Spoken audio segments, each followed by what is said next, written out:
This is the Veteran Trash Talk Hour, hosted by Nick, Dave, and Joe. Today's special guests are Pat, who wouldn't know anything if it wasn't for Nick, and Tanner, a warrant officer in a job that already doesn't do anything.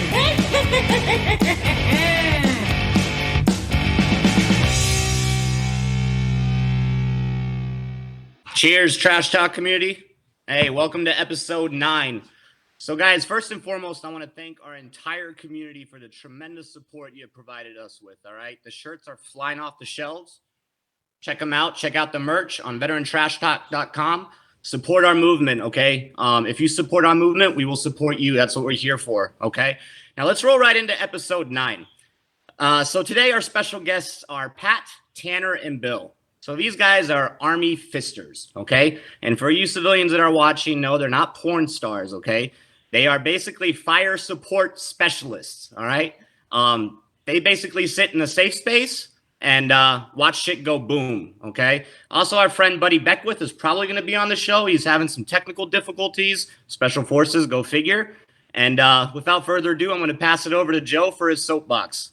What's up, Trash Talkers? It's great to be here on this Father's Day weekend. Happy Father's Day to my brothers here and to all the fathers out there. So I thought, why not touch on it? Because it's definitely an important part of who I am and something that is very important to me and just something that was instilled in me at a very young age. So I just want to talk about what it takes to be a father and, not just put on the good time, dad, Facebook pictures, actually being there and what it takes to make that kind of commitment and, and not really handing out awards for doing it, but just saying, hey, cheers to the guys who are doing the right thing, because that's what a man's supposed to do. So Nick's going to love this one because I'm going to do a little Al Bundy story. Nick and I are great athletes. No past tense to it. Dave can say Bundesliga, so, that counts. Damn right. But, I played tailback for my high school, and, my dad's only son was playing running back. How close can I get to the game? So he ends up on the chain gang. Dave, that is the guys that mark the first downs. And I'm not being a smart ass. I'm just keeping you up to speed. So my dad's actually running the chains, and we're taking a beating physically. It's a typical like Wisconsin, Michigan weather, high school football, snowstorm with water, and they decide to run a halfback pass on 3rd and 25, and I get planted by a Division I defensive end on the back of my neck on the sidelines, and all I hear is some guy go, "Hey man, you can't do that." And I look, and here's my dad pulling guys off the pile. He dropped the chains to come check on his boy and make sure that I didn't just get my back broke. And I remember looking up and seeing him. I'm like, all right, am I out cold? And he goes, you all right? Yeah, I'm good. But that little snippet encapsulates who my dad was. Always there. Always there. And that's not to say I did not put him through quite a bit over a military career. You guys can all understand that.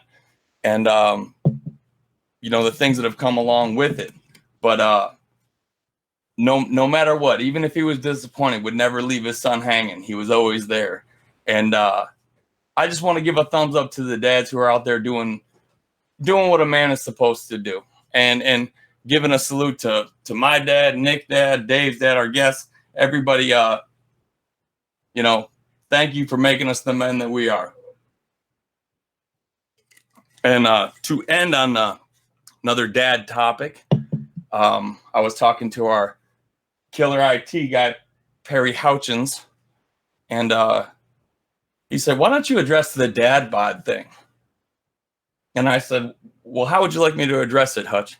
And he goes, well, what is that about? And I was like, that exactly. That's my whole concept. Like, I don't get, I get if you're dealing with an injury, but if you have the options to choose to say, still choose to say, yeah, I just got the good old dad bod because I'm married now. Hey, all right, cool, man. Lose my number, bro.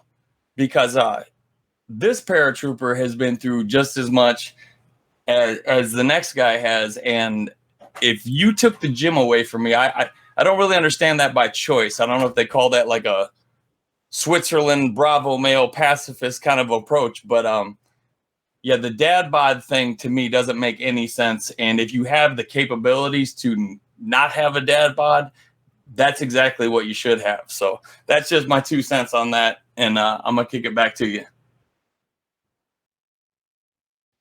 Okay, that was pretty good, Joe. I do like the dad bod thing. I've been preaching that for a little bit. It's like, just because you're fat doesn't mean you get to say you have a dad bod. So I love that. My soapbox. Before I start it, I'm going to go out and shout out to Brad Chavez with meme of the week. He had the meme that said defund the military police. So that was a pretty good meme. It got about 160 likes and 70 shares. So that one was pretty popular. My soapbox this week is about not taking shit so personal. And it's part of the American culture. Now, we have the greatest country ever started by man, the greatest government. We're the most diverse. We give the most money to other countries. Like, we are absolutely the greatest country. And that's why most of us love serving it. We love fighting for it because it's the greatest. So there's lots of positive things about it. The negative thing, one of the negative things that I see is that we with freedom comes very individualistic attitude. And everything now belongs to us. We do it with everything. And I'll even bring up religion for a second. You know, you got the people that say, I don't go to church because, you know, it's an American attitude. Well, I have my own relationship.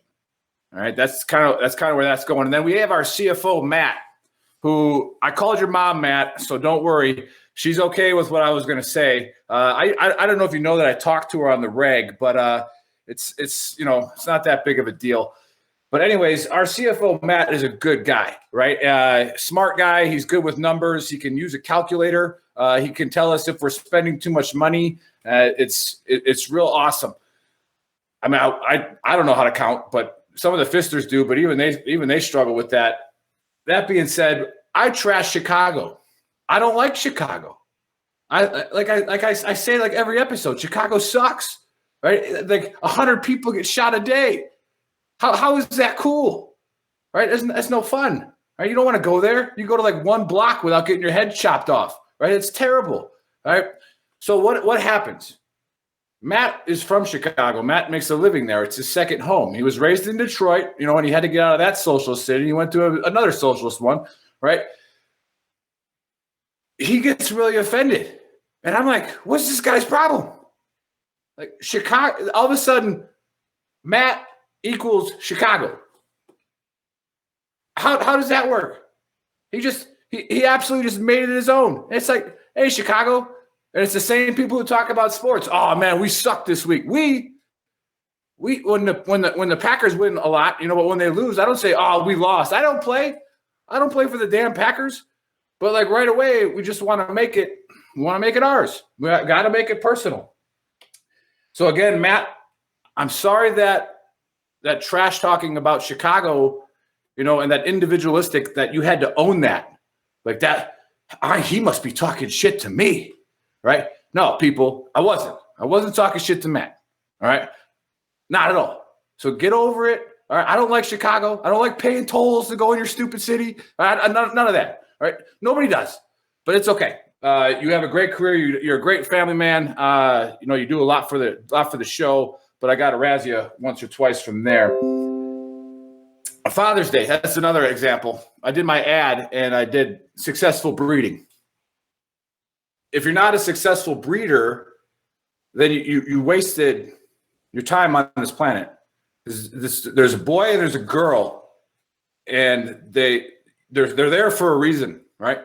Now, right away, people started to try to censor me, try to target me, and say, "Hey, what about the people who can't have kids?" And I know I have personal friends, I have family that have struggled and tried. But again, right away, people found some way, before even listening to what I was trying to say, to make it personal. to make it personal to somebody else. It has nothing to do with that. If you just would listen to the ad saying, if you have kids and you provide for them, you are now a successful breeder. It's pretty simple. And if you're a bad dad, like you're wasting your life. You're a horrible human being if you don't provide for your family. That's where I'm going. But don't take things so personal. You don't own what I'm about to say. What I say is what's coming out of my mouth. It's not yours. I'm not attacking you. If I'm attacking you, I'll be like, Dave, soccer sucks. Nobody likes it except for Europe. It's the easiest sport in the world to play. That's why all the poor kids are good at it, because all you need is a ball. I mean, they don't even have shoes. And it's like, so when you give these guys like cleats, they're killing everybody. And the Americans, if you're a good athlete, you don't play soccer. Nobody cares. Right? So I'm attacking soccer, and Dave's a big soccer fan, so he's used to me now, so he can laugh it off. But before, he gets so mad. I'm like, Dave, you're not soccer. Dave does not equal soccer. Dave is not the Bundesliga, right? So it doesn't matter. Anyways, take a chill pill, relax a little bit, right? Drink a beer. If you don't drink, do something. Go look at the sunset. Stop being such a big triggered pansy, right? We see all that going on right now because every time something happens, that offended me. We're like, oh, really? Did it really bother you? But anyways, I had the opportunity to make something personal myself, and I caught myself. And it comes with that whole BS thing about Nancy Pelosi giving a folded flag to George Floyd's brother. Now, if anybody here thinks that George Floyd wasn't murdered and his death wasn't terrible, then you need to go seek therapy. It was pretty bad. Right? He shouldn't have died. Okay. But in no way did he or his brother do anything in service to this country. They didn't serve their community. They didn't do anything. And that's what that's for, in my opinion. So I can get mad about it. I can make it personal, but it's not. I have gotten a folded flag from my crew. I did a right face. I took a knee. I told the mother, the wife, the whole speech on behalf of the Secretary of the Army. All right, I've done that. So I could take it very personal. But why? It's just Nancy Pelosi doing one of her stupid stunts. That's all she's doing. That's the logic. That's the real thing. That's what she's doing. Just like what she put on the African garb, and it was from a tribe that sold slaves because she didn't even realize it. So, don't worry about what she's doing. She's a nut job. She runs San Francisco's district. You have to have $1.7 million in her district to buy a house. So, who cares? Who cares what she's doing? Get over yourself. Last one. Keep it short. Not like last week's 30-minute one. Colin Kaepernick kneeling during the national anthem. How can we possibly hijack that as veterans and say, well, you're disrespecting the veterans? What? Everything we fought for was so that he could take a damn knee during it. And he could do whatever he wants. We don't have to like it. We don't have to support it. But don't make it personal. Don't say you're disrespecting me. Don't say you're disrespecting the guys that died, the girls that died. He's not. He's doing exactly what they died for. He's expressing himself. What's wrong with you people? So stop taking it so personal. Hopefully Buddy Beckwith can get on. I think he's terrified. I don't know. But we'll see if he can figure it out. Now I'm going to turn it over to the Fisters. Again, the 13 Fox of Fire Observer. Now, I'll introduce all three. We got Pat Broadhead. Those of you who heard the intro song, that's 100% true. He owes everything, all of his successes to me. I taught him everything. And then we got Tanner Port. He's in Iraq right now. So that's awesome that he's able to get on. He's in Iraq, Buddy Beckwith. He's not even special forces. He can get on. I mean, I don't know what your problem is, but anyway. Nick, I don't understand that. I'm sorry. I would never cut you off out of disrespect. No, you're good. Buddy, You're good. Where are you, man? Buddy, get on the damn show. Unmute your mic and tell Beck where you're at right now. Yeah, I'm sitting in northern Baghdad. Some of y'all might remember it as a Taji military complex. And did you need a long tab to make this connection happen, or was this something more like common sense? No, it was the wonders of Google. I'm asking for a friend. It's not about Beck. And the internet, and a good.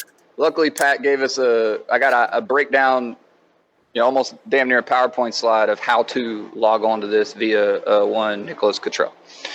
Okay, well, we all want you here, Beck. If that's what you need is a rouse of encouragement from Iraq, we all want you here. So come on, get through it and join us. Yeah, so we'll let Beck work on that, see if he can figure it out. Hopefully he can, because we paid a lot of money to retain him in the Army and train him to be as good as he is. So I hope he can start doing some simple stuff like pressing yes. Well, we'll see. We'll see if he can get on. So Tanner, we appreciate you coming on. Tanner became a warrant officer. That's a pretty cool thing, because right now I currently have a job where I don't do anything, and Tanner really doesn't do anything. So he got a job in an MOS that nobody cares about, right? That like they don't do anything. We have to do everything for them. And then he becomes a warrant officer in the same damn branch. And it's like, now you really don't do anything. All he does is put his hat on the desk and he walks away, and everybody's like, Chief's here. So that's cool. And then we got Bill on. Bill, big shout out to Bill. Bill just graduated the Sergeant Major's Academy. Pretty big deal. So cheers to that.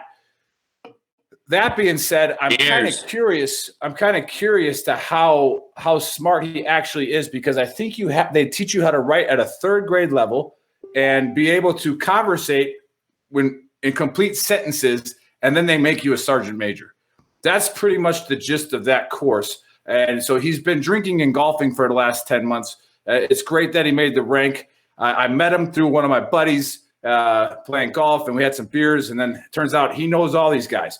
And I just want to say the following on YouTube right now and on Facebook Live is growing, because the Fister community is strong. They have to be, because they're the black sheep of the infantry, right? And that's why they moved back to Devarty, because they literally couldn't handle the shaming. Now, I went to go be an RI, and so for 3 years, you're off the line. I come back to be a platoon sergeant. I'm like, hey, where's my Fister? And because all I want to do is smoke Fisters all day. I'm like, where's my Fister? Oh, they don't belong to us anymore. What do you mean? Oh, they come to us for the field problems. I was like, what? Right. So the first op order we had, the fires plan was absolutely horrible, terrible. They had no clue what we were actually doing for the mission, because they were over there in Cannon Cocker land pushing howitzers down the damn street and calling cadence. Like, I don't know what the hell they're doing over there. And then the Fister comes and he's fat. I'm like, dude, why are you so fat? What the hell is this? So what do I do right away? I call up Pat Broadhead. I'm like, Pat, why is my Fister so freaking fat? And, and he's like, oh, I don't know. And I'm like, well, since when did you guys move to Devarty? And he's like, a couple of years ago. I was like, what a fucking horrible idea. That is a horrible idea. So I get this fat Fister, and I'm like, look, man, we're going through the Kahukus. These are mountain ranges. Like, it's going to suck, and we ain't taking the road for your fat ass. You're going to have to walk up the mountain, right? So and I'm like, we're going to take contact right here. I guarantee it. This is where the enemy's going to be. Plant a target right there. And so we started approaching that grid square, that grid location. And I look at them, I'm like, let's freaking go. They're about to get lit up there, right? So I go up, I'm going up the hill, going up the mountain. I turn around, and this guy's sitting down. He's sitting on his ass with rucksack flat. I'm like, what are you doing? He's like, I got to take a break. I'm fired. You're fired. Give me a radio. I'm calling for fire. That being said, these guys on the show aren't like that. All right, they're from the old school Army, where they actually were on the line with the infantry guys, carrying their weight, planning fires, and it's a super important job. Those of you who don't understand, the officers that plan missions, if their main priority isn't the fires, all right, they're idiot. They're bad officers. If you're an officer watching this and you're not allocating the rounds that battalion or higher is giving you to blow up people, to get your maneuver force, the most important people, us, the infantry, get us to the last 100 yards to finish the fight. If you're not concentrating on that, it is literally the most important thing in planning. Fires. Where's the boom boom coming from? And when can I get it? And that's what we should be rehearsing. So I'm going to start off. I'm going to let Pat introduce himself and say hi and tell us why fisters are cool. What's up, Veteran Trash Talk Nation? I'm Pat Broad, as Nick's been talking about, and it's pretty cool that you guys are letting us come on here and kind of talk about what fisters do. Everything Nick said is wrong about fisters. So he talks a lot of trash. A couple of things I want to address before I get into kind of what we do. Dave, we do not sit in a safe space. We sit on the high ground and rein in high angle hell. Usually we're sitting with a support by fire position too. So if you think a support by fire position is a safe place, then you've clearly never been in a weapons squad. And then Nick has never been a great athlete in any aspect of his entire life. So I've had the great pleasure though of serving with a lot of these guys. Cheers, Pat. Cheers. And soccer sucks also, by the way. Brilliant. Sorry, I had to do it. Yeah, so when I got to 2P, Nick made my life a living hell because he just fucked with me all the damn time. And he's like, why do you not know about infantry tactics and yada, yada, yada? And he's like, but I was not a fat fister either. But it was a good relationship. Dave was there as well. And then Tanner, Chief Tanner now actually, was one of my guys. And that's another story for another time of our first interaction. And then the other great fister, Bill Pearson, and I ran into each other via when we were in Special Forces Group as Group Fire Support NCOs. So yeah, so it's nice to kind of reconnect with everybody and then kind of talk about what fisters are doing. So don't know where to take it from here, but there's some questions or you want me to kind of describe. I got one. Yeah, go ahead. Okay. Go. I mean, come right out with it. Go Hail Mary on first down and just give us one badass story that we would not have heard otherwise. Like, I mean, other than if you want to spare some details, whatever, but let them know what it means to have the boom boom called down. Hey, before you answer that, Pat, it shouldn't be hard for you to remember this, seeing as you dodged deployments for the first decade of your career. So let's we can skip the first decade where you didn't have any combat stripes and the Korean ladies made fun of your uniform when you were getting it sewed up because you're at E6 with no combat. But go ahead.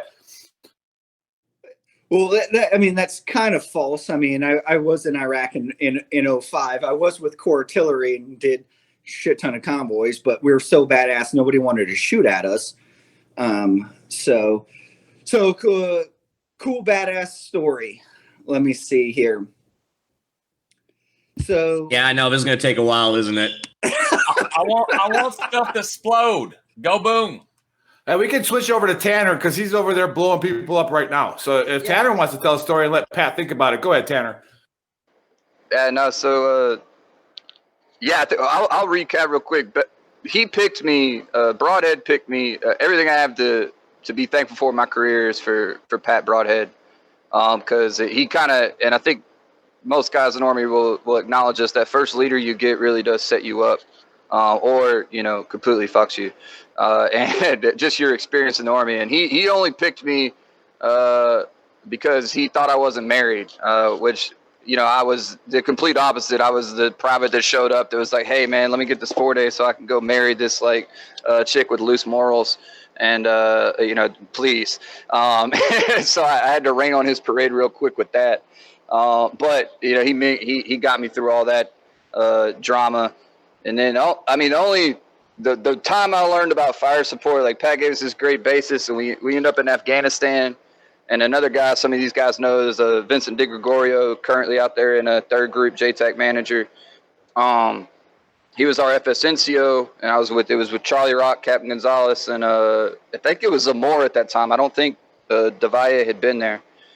And so we kept going up on this hill, and they, it's the same thing every day. They shoot, and like 2 hours later, they just progress with the sniper fire, and then get to the PKMs and the recoilless rifles. And I remember coming back from the first patrol, and like I couldn't find them.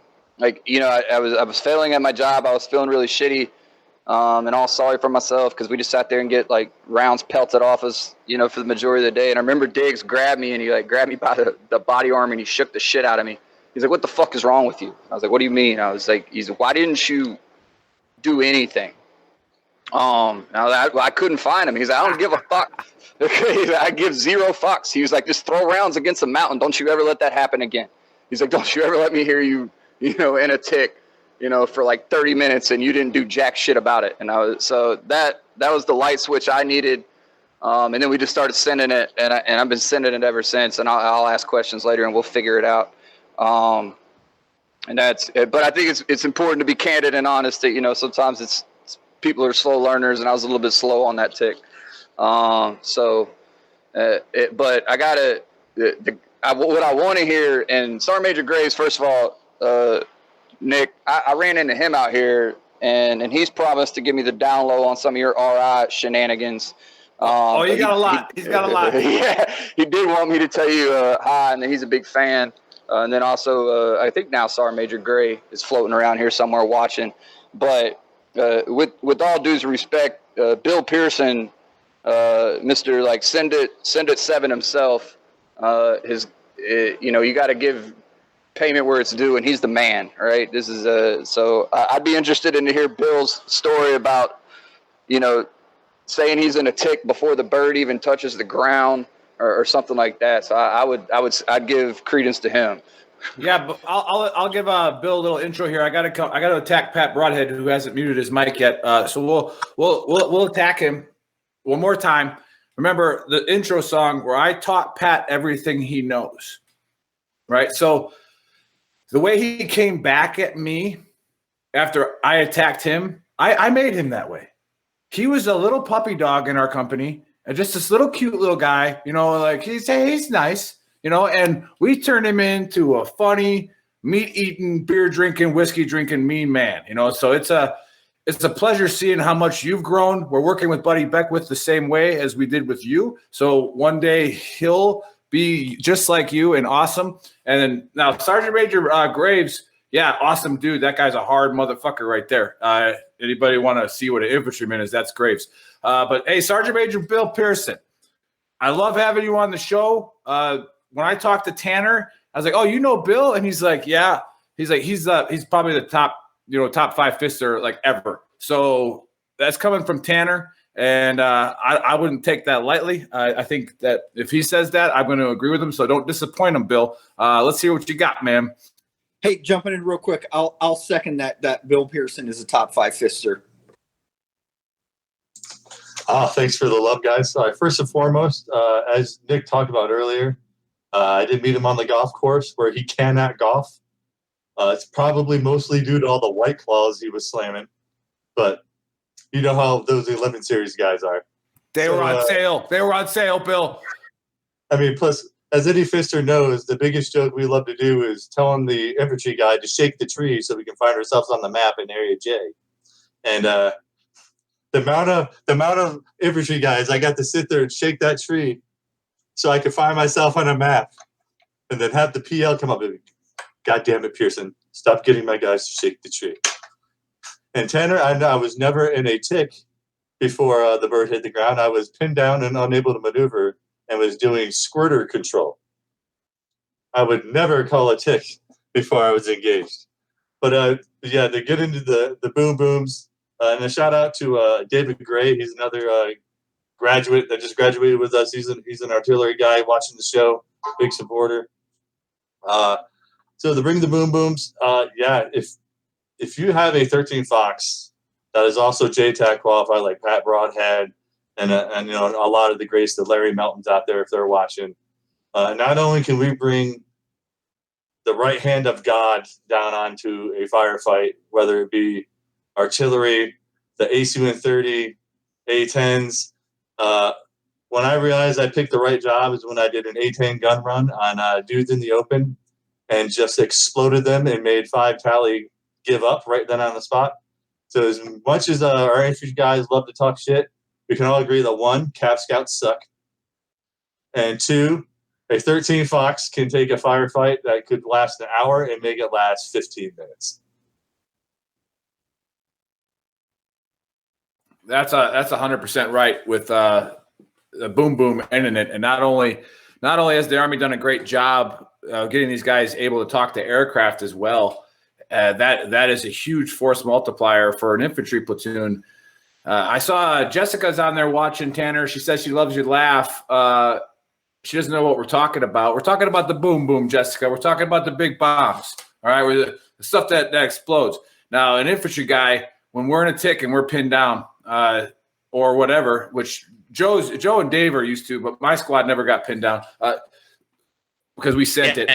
Nick, you were on lead when that happened. You're right. So you didn't get pinned down. No, actually, I was in the lead fire team. The Jessica, the boom boom, that's the most important part of our mission. Like I said earlier in the show, we absolutely need them. And then when they can talk to aircraft and bring them in, and then learning how, and then we don't have to have an Air Force guy with us, which it's cool to have those guys with us. But if you can have an organic guy that knows you, that moves with you, that knows everything about everybody in the platoon or the company or whatever, and planning those fires, it's just a huge asset, and it's so awesome. That being said, I mean, Fisters still suck. I think no matter what they do, it's like they'll do something so great, but then they end it with like who is the guy who got the tattoo broadhead on his stomach and spelt it wrong? Like that guy, like, remember what I'm talking about here? Who is that guy? I forgot. Yeah, who was that guy? I'm trying to remember. But going back into what you're talking about. He put shaming. It was shaming on it. He wanted to put shaming on his stomach. Shaming, yep. But he put shaming on there. Yeah. It was probably a guy before my time. No, it was your guy. But Nick, you were talking about how important it was for the boom booms to be synced up with like the infantry and stuff like that. And that's one of the things, you know, I hate giving Nick Cottrell credit for anything because he takes credit for everything. But I will say that Nick Cottrell did not teach me everything I know, but he taught me almost everything I know about infantry tactics. And because of that, I was able to train other guys. And when you're able to sync up fires, because everything we do is to support the grunts that Nick was talking about, that last 100 meters. That's everything we're doing. We're going to fix the enemy on a target. We're going to keep them there. We're going to obscure. We're going to screen. We're going to do whatever we're going to do to make sure those grunts get to where they need to do so they can shoot people in the face. Like, and as a fister, if you don't understand that and you don't have a knowledge of that, if you don't know their movements, if you don't know what type of language they speak, like if you don't know bounding overwatch, then how can you be a fister? And I will say, he wasn't a very good teacher, but Nick did teach me that, and it was very painful and gross. I think what I would like to say on that is I don't know what he taught you about infantry stuff, but if me and like Beach and Hampton could clock the smoke sessions we got because Nick Cottrell was fucking with Pat Broadhead, and the most infamous one is definitely Funks.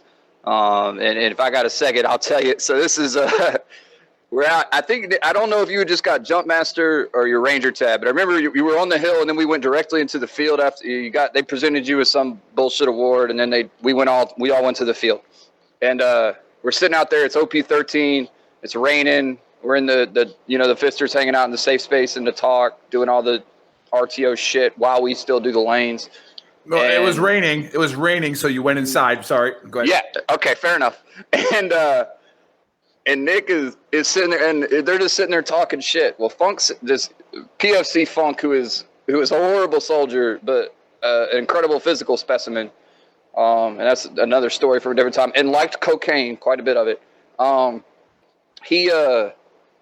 they're sitting there talking, and Cottrell told a story about this one time a soldier had told him to fuck off. He's like, and that just blew Pat Broadhead's mind. He's like, that would never, that would never happen.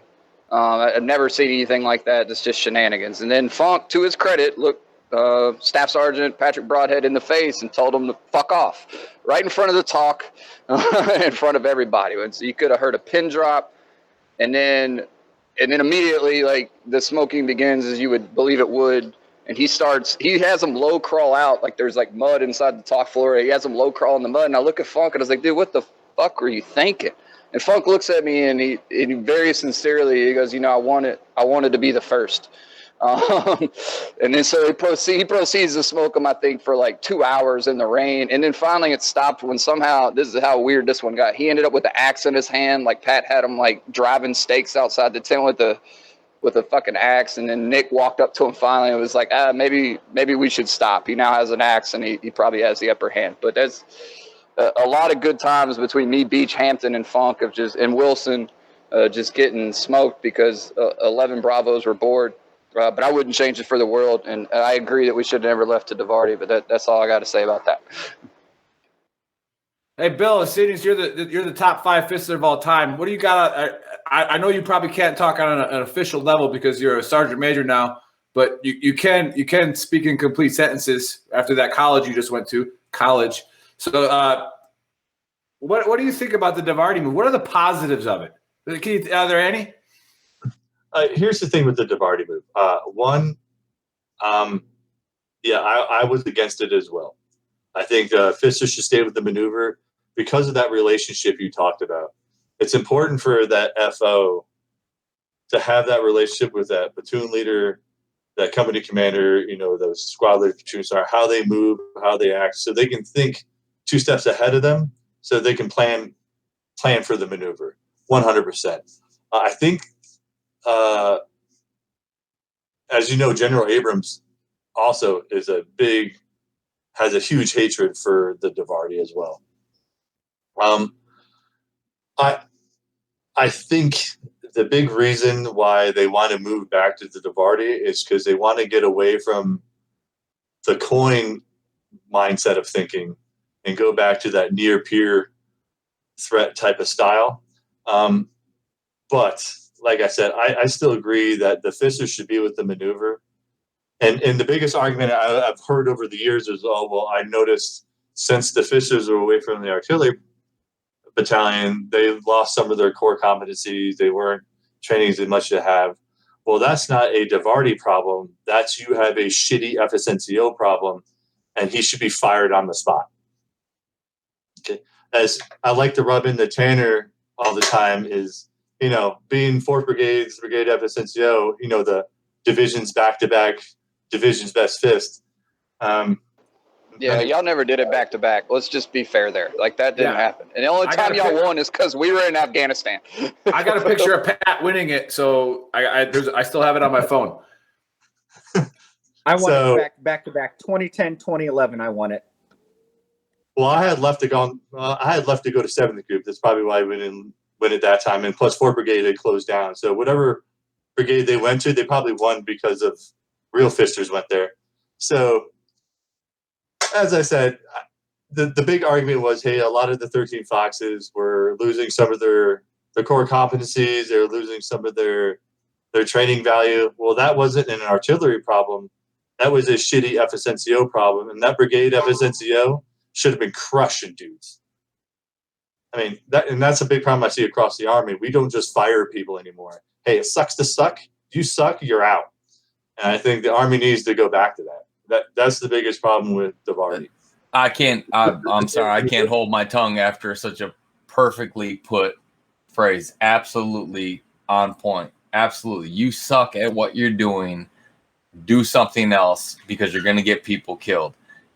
I don't give a shit about your feelings on protecting other guys' lives because you can't do this job. Absolutely. It was perfectly put. I apologize. I'm out. Yeah, no, that's absolutely. And the problem with if a 13 Fox is bad, they kill friendlies.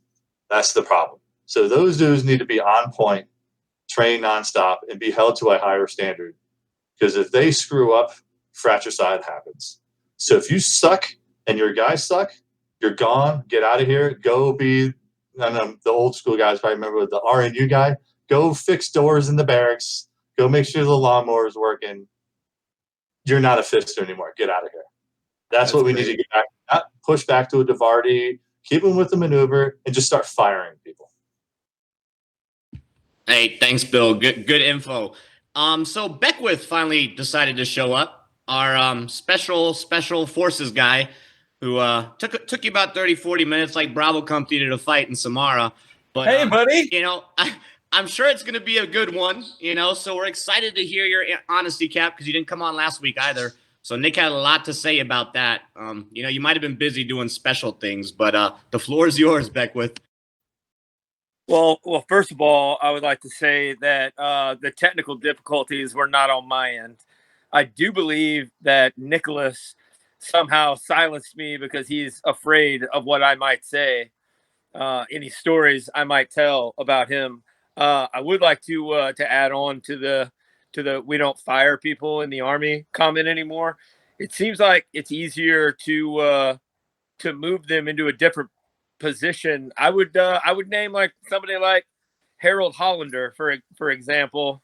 Like, you're really bad at being an infantryman, so in an airborne unit we're going to make you the air guy, just because we can move him somewhere where like more people are watching him, but we're just watching him fuck up. Like, I don't know. I don't know what the answer is, but I know that seems to be the issue. Like, you're a bad team sergeant. We're going to fire you, but we'll give you another team and we'll see how that works out. I don't know. It's not like confined to one area. Like, a lot of people in the Army have the same problem. Like, we'll just move somebody to a different spot and hope that cheetah changes its coat a little bit, and it never really ever changes. It's weird. That's our thing. You know, to hop on that, the problem I've had across the Army that I've had to deal with was this line of, when it comes to NCOER time, you know, he's like, I don't want to hurt his career. You're not hurting his career. He's hurting his career. Put on the NCOER. He sucks. So the board and the branches know he sucks, and we get him out of the Army. I would like to mail you my honesty cap for a second, just so, because that's 100%. You start doing NCOERs, and you know, if you don't say that the guy should be promoted ahead of his peers because he shouldn't be promoted ahead of his peers, people are like, what, you hate him? Like, is he bad? Like, what did he do? And you're like, he sucks. He's a horrible person. Like, he's a shitty NCO. I don't know what to tell you. He's bad. Yeah. I gotta give Bill props here, because I mean, ever since Bill's the only person, I ain't gonna say his name, but we fired somebody not too long ago. And we brought the 80-second mentality to it. Like, this guy sucks, he needs to go. And First Sergeant Pearson at the time backed me and was like, yeah, man, send it. And he was done. And then there was a whole big hoopla, but he totally stood on the line right there, and, you know, let all the sergeant majors know that we were right. So that was a senior E7 that we got the Kanks that just wasn't cutting it. So absolutely backs up what he's talking about.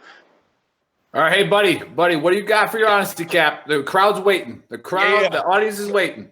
So, first of all, Nick, I'm going to need you to use a little bit of that upper lip, bottom lip contact and shut up.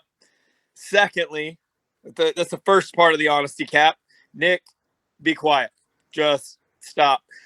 So tomorrow's Father's Day. So today's honesty cap, I feel like we need to talk about it, as veterans.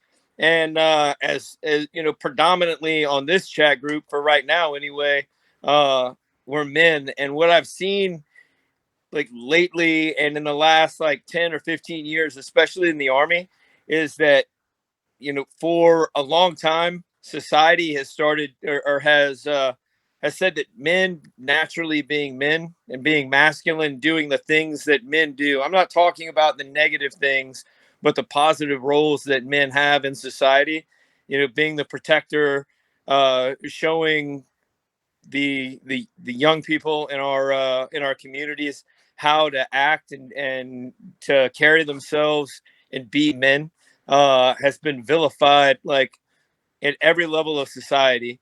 If you're good at sports, if you're strong mentally, if you don't cry at the drop of the hat because you're trying to get into, some female's pants, if right now it's like the stereotypical picture of a quote unquote good man is some metrosexual dude that plucks his his eyebrows, wears skinny pants, has a beard and a man bun, and walks around drinking tannic craft beer and talks about his feelings. But it isn't the man that is walking around with his son or his daughter, carrying them everywhere they go, so they have the ability to see them interact with people and learn how to be adults and be men.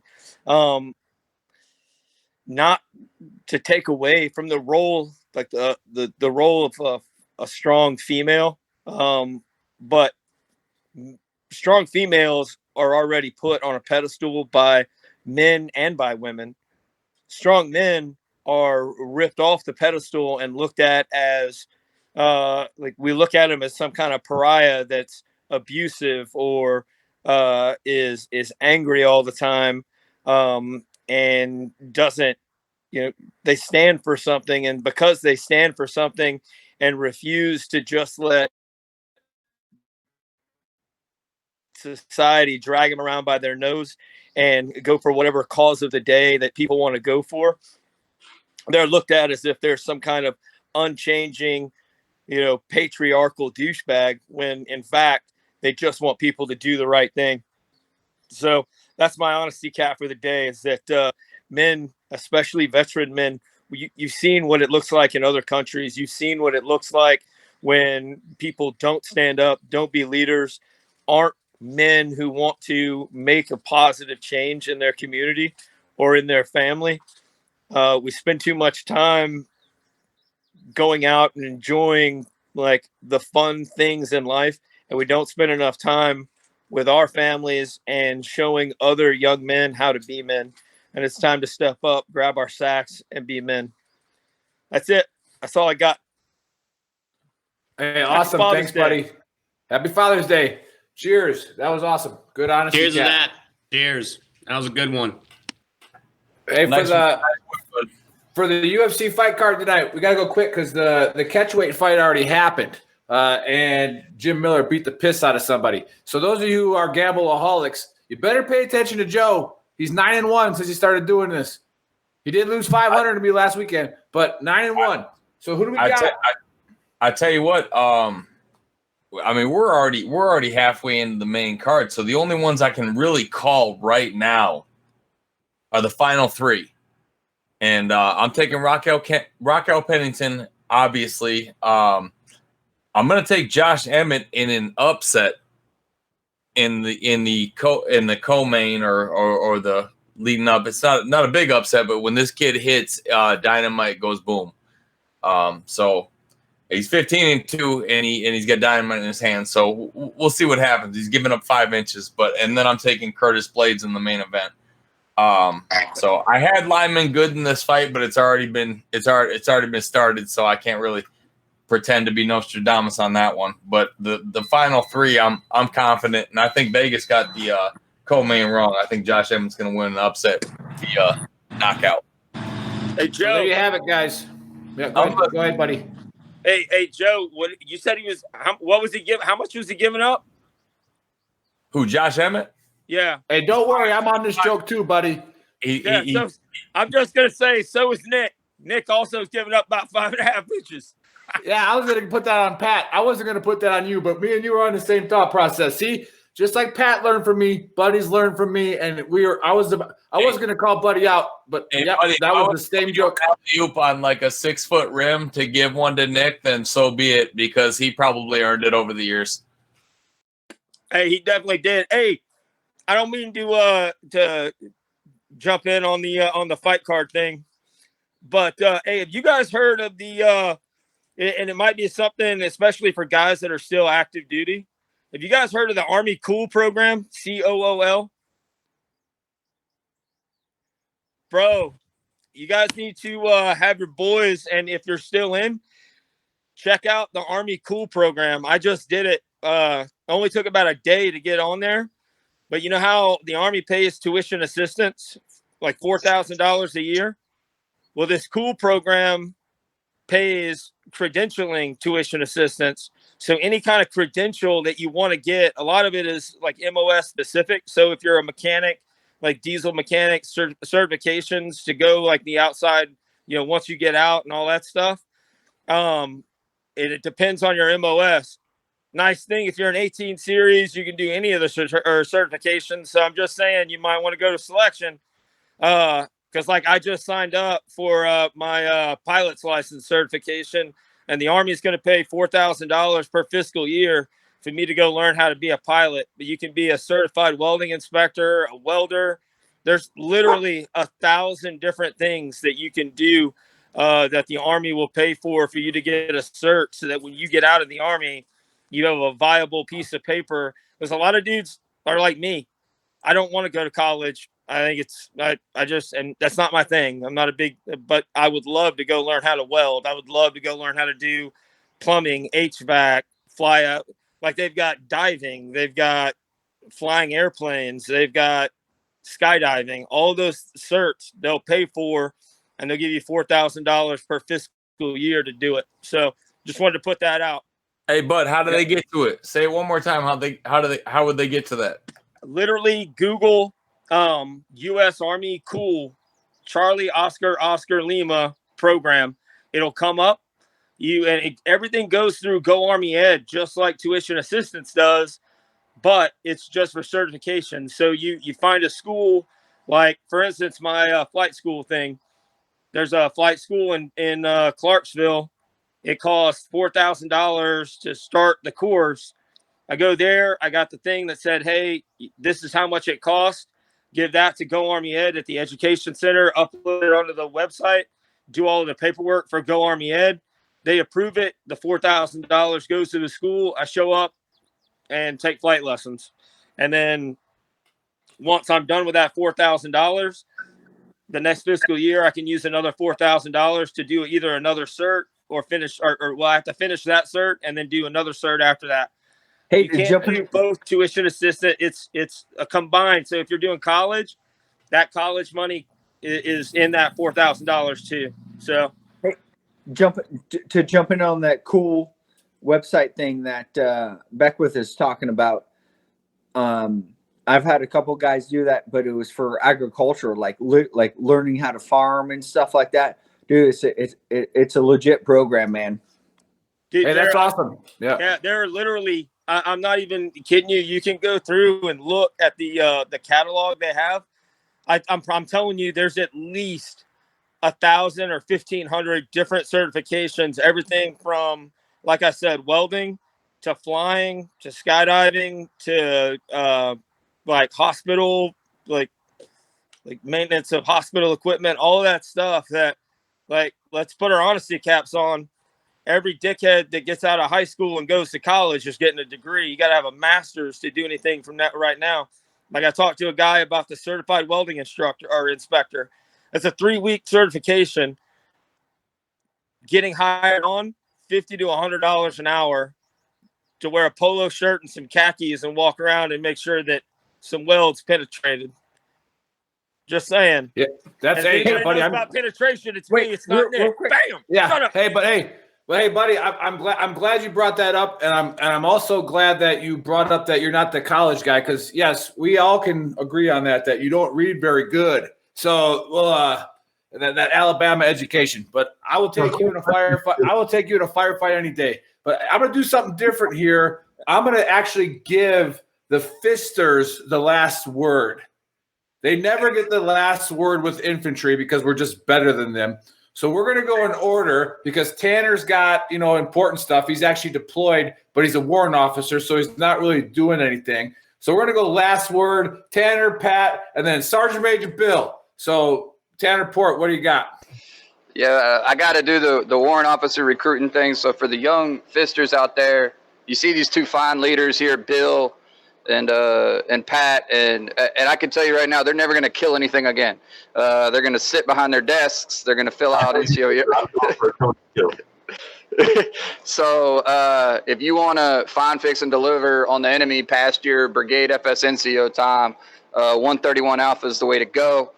You can find me on Global, Tanner.port. I can tell you everything you need about. But if you suck, I'm going to tell you suck, and you're going to need to get better before, I'll put your name behind it. But again, what y'all are doing is awesome. I appreciate this kind of venue. Bill, and I think Bill might hit on it. He's doing like a real good thing for Gold Star families right now. I'd be remiss if I didn't talk about the Patriot Foundation real quick. So just you Google it, Patriot Foundation. They support, basically their main goal is to get children of those, that didn't come home through college and basically kind of that next level echelon for their professional careers and to make sure we're still there. So they do a lot of golf tournaments, kind of a lot of big donors. They focus on the corporate stuff a lot. So just if you can look them up and support them, they're not as well known as some of the other ones, but absolutely a great organization that is doing tangible good. And again, thank y'all. These guys that are, Nick and Pat are the reason I am the way I am in the Army. Played a huge role in it along with Dick Gregorio. So thank y'all for what y'all are doing every day. And that's all I got. Hey, Tanner, come back whenever you want. Next Saturday, whenever you want, brother. It was an honor to have you on, man. Thank you. Yeah, thank y'all. All right, Pat. What do you got? So I think is this when I take over, Nick? Oh, it's your turn. Hey, but hey, before you go, I'm going to cut you off. I want to give you the last word. But his best golf shot of all time was when I told him how to hit it. Go ahead. Real quick, that's a great story. So it was a 6-iron on hole number 4 of Puppy Creek, and I was in the woods off to the right, and Nick's like, "Hey, bro, just hit your 6, bro. You've been hitting it great all day." I hit it 6 inches to the pin. It was fucking phenomenal. I don't give any credit to Nick Cottrell for anything. So yeah, hey, once again, veterans trash talk. Thanks for having some fishers on here. It's one of the reasons why real fishers and real grunts get together and do this stuff. I taught Tanner Port everything he knows, and I'm pretty sure I gave Bill Pearson his initial eval for his JTAC qualification. But hey, we're super happy to be here. Promote this 100%. Bro, if you think you're going to shoot yourself, don't do it. Call a fucking bro. Call a bro of Veteran Trash Talk Hour. Hey, thanks for having me. Hey, once again, a great organization, Veterans Trash Talk. I will come on anytime you guys ask me to come on. Joe, just to go against the grain, I'm going to go with Razors losing 3rd round. Honestly, I think Razors is going to win, but just to go against the grain, I'm going to go with Volkov 3rd round. Again, Veterans Trash Talk, great organization. Pat actually was there for my initial eval. They gave me a French pilot on an A10. So you can imagine how brutal that was. Dude, that guy had a hung rocket and he was a bitch about it. Yeah. He had a hung rocket and he was a bitch about it. Yes. Hey, for the, guys, for the eight, explain to the civilians watching what the A10 and the hung rocket means.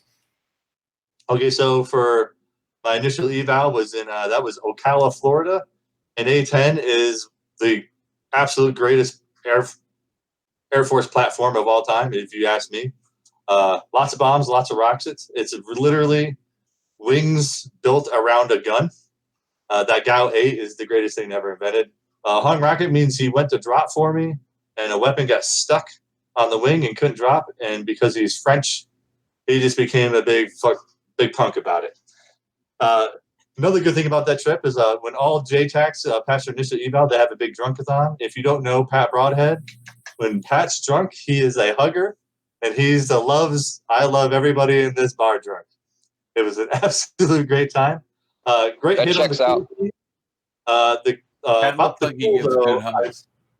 Yeah, with Cool, I wonder if they pay 13 Foxes to come read the stuff for the 11 Bravos, a lot like we have to read a map for them when they can't find themselves. I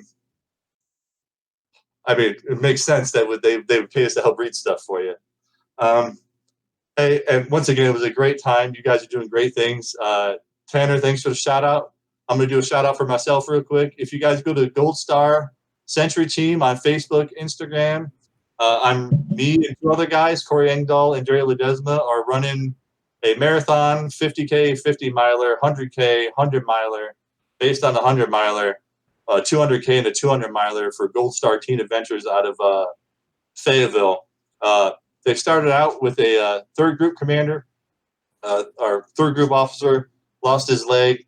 Kent Solheim, he created this organization basically for all the Gold Star teens. They take them on scuba trips, hunting trips, leadership academies, and just help them get through life and help them out and recover from losing their parents. And they also do Gold Star teens for first responders.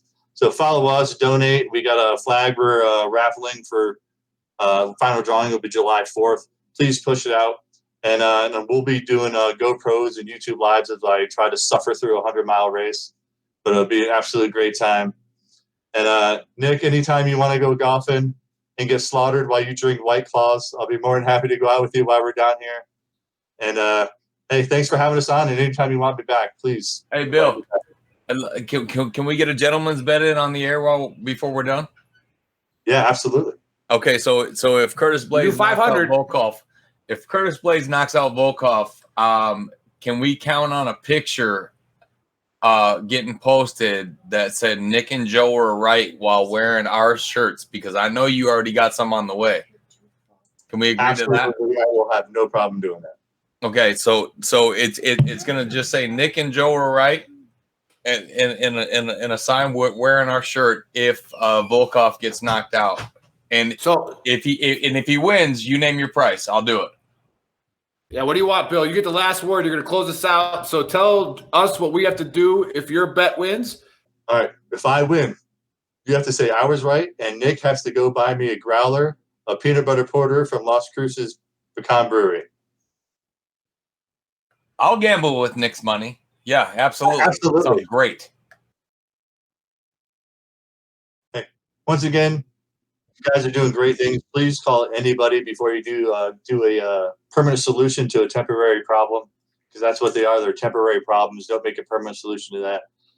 Once again, everybody shout out to Tannerport for doing great artillery things over there in Iraq. And remember, Fisters are the finest infantry soldier today. That's what FIST stands for.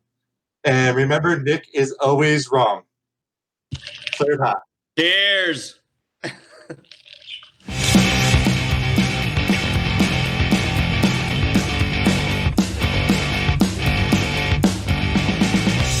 Ha ha ha ha ha!